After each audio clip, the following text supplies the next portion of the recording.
I sent him 3 poems. I had not published a single poem in a national magazine. Richard sent back the 3 poems saying that he liked them, he didn't think they were right for the American Review, to send him more. So I sent him my whole manuscript, and it was not quite finished. The last poem, Another Life, was not written, and I knew it, the structure of the book needed a poem there, and I had sort of conceived the project of the poem without being very clear in my mind exactly what was going to happen in it. And so I sent him back my whole manuscript except for this final poem, which was not yet written, saying that this was my book. If he found anything in it that he would find interesting, that would be fine. Nothing had been published yet in a national magazine. He sent me back one of the crucial letters I've ever gotten in my life. I mean, it was amazing, amazing.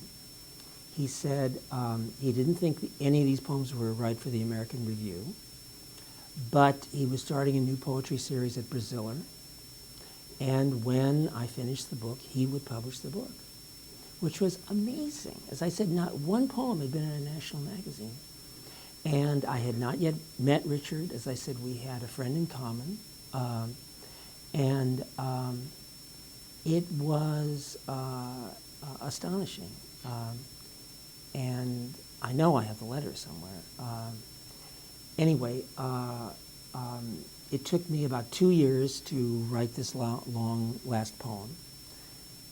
And then I sent it to Richard, and he published it.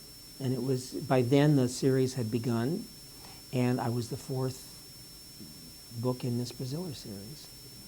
And without Richard, that book easily could have gone 10 or 20 years without being published. It was a book that was not at all in a fashionable mode.